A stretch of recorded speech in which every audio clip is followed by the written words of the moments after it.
Welcome to the PI Guy Case Study and Lessons Learned. My name is John Morris. I am a licensed professional private investigator. Now, what was the longest follow that you have ever had as a surveillance investigator? In today's video, we will take a look at one of my longest and one of my weirdest follows ever while I was out doing surveillance.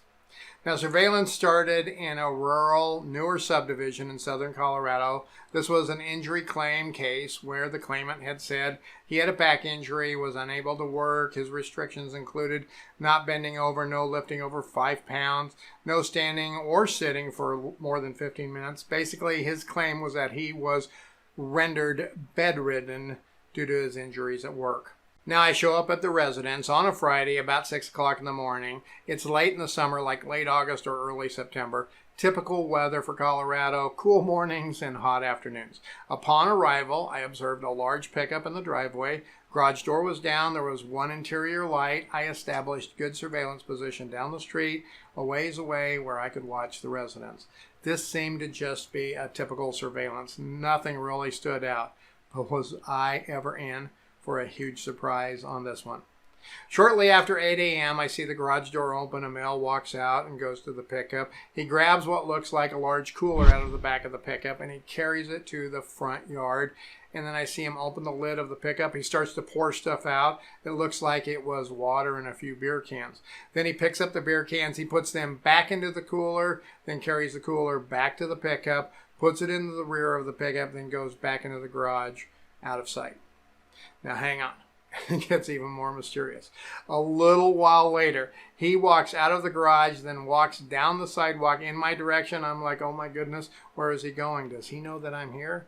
When he gets to the corner, he hangs a quick right and walks out of view. I figured he was going for a morning walk, so I grabbed my covert camera and I hopped out of my car. As I rounded the corner, there he is standing next to a trailer with 2 jet skis on it, talking to one of his neighbors.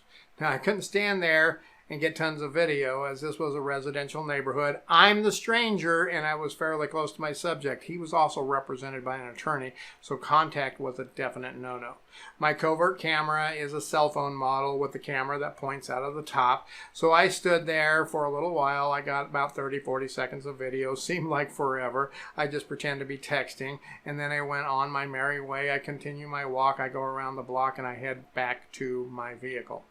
As I entered my vehicle, there goes my subject walking back towards his residence. I got some more video and everything seemed to be perfectly fine. About an hour later, he walks out of the garage again and gets in his pickup and exits the neighborhood.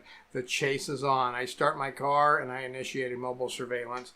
I follow the guy a short distance to a nearby shopping center. I figured he was going to get gas or something, but he drove past the convenience store and then parked right in front of a liquor store about 9:30 in the morning.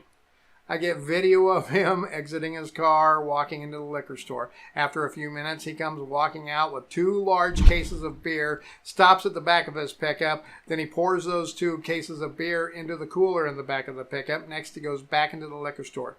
Then he comes out with one of those huge bags of ice, and he pours that in the cooler. He then gets back into his pickup, he drives back to his house, and went into the residence.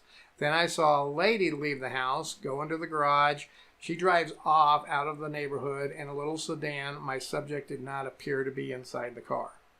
Another hour goes by, and then I see him walking out of the house, and he gets into his truck. He drives towards me, then he takes a right. My heart is pounding now. I start my car, and away I go. Now, before I tell you where he went, you won't believe this.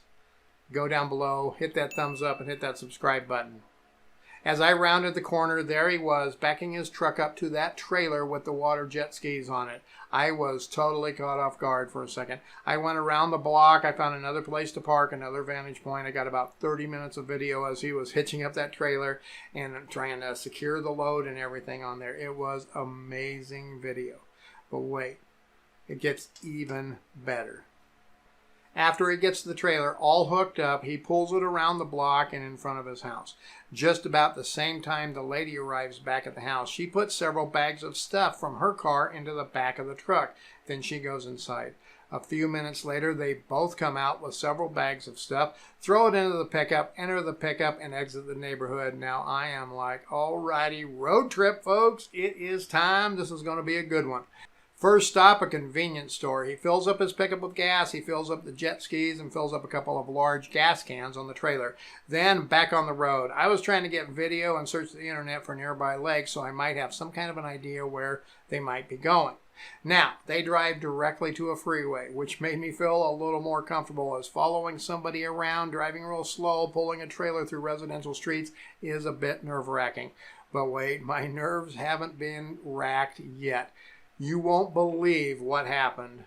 We get about 30 miles down the road. 30 miles, that's it. He pulls over in a rest area. I'm like, oh my goodness, did he notice me following him? This is a bit weird. I didn't pull off with him, I just drove past.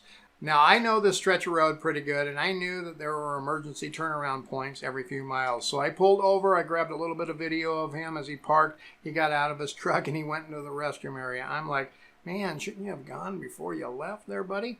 Next, I drive down about a mile. I find a place to turn around. Then I stop a little ways away from the rest area. I get video of his vehicle as it's pulling out of the rest area and continues on the freeway. I then pass him the opposite direction on the freeway. I find a place to turn around. I turn around and I catch up to him. About 40 miles later, he pulls off in a small town interchange. I'm like, all right, we must be getting close to our destination.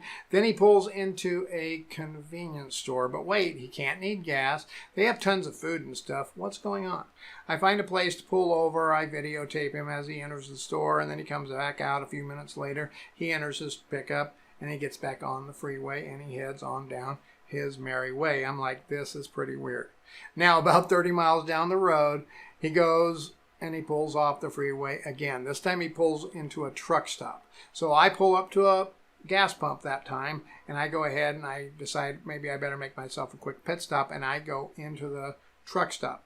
I go into the restroom, and lo and behold, there he is. So I go back out to my vehicle. He comes out a little bit later. I get some video of him getting in his pickup, and then I follow him. This activity, folks, went on for the next few hours. I figured either he was drinking a lot of those beers from the cooler, or he had a bladder problem, or maybe it was both.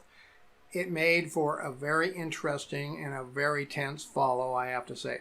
But it gets even better, folks. Go down and hit that thumbs up and hit that subscribe button really quick, and we will continue on this venture. Now, he had switched freeways a couple of times in the metro area, and now we were heading toward Nebraska. I thought maybe he was going to go to Lake McConaughey in Ogallala, Nebraska. It is a huge, and I mean a huge lake, so it made sense to me. We get about 30 miles from the Nebraska border, and he pulls off the freeway, and he goes into another convenience store.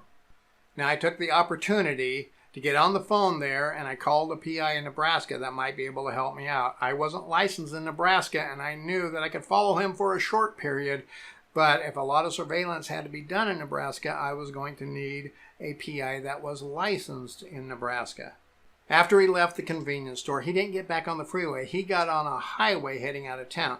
Now, I figured maybe there's some back roads that I'm not quite sure about that will go to the lake. Sure enough, he took some back highways into the panhandle of Nebraska, then continued on to, yes, you guessed it, a rest area. After the rest area, the next stop was a convenience store in Ogallala, Nebraska, and then they were on to the lake. He then drove around the lake twice. Now, if you've ever been to Lake McConaughey, it is huge, like almost 38,000 acres, almost 22 miles long, I think, 142 feet deep. It is like an ocean in the middle of nowhere. He drove around the lake twice, looking for a good place, I suppose. Shortly after he found a place to park, two other people showed up with huge campers, and they parked there, and guess what else they had? Yep. Jet skis. Now, after 500 miles of following this guy, making a dozen bathroom stops, obtaining about 4 hours of video, my relief investigator from Nebraska showed up. I was 13 hours into my day at this point, and at best, 5 or 6 hours from home, but I was happy to be heading that way. And my first stop, Yep, you guessed it, a rest area.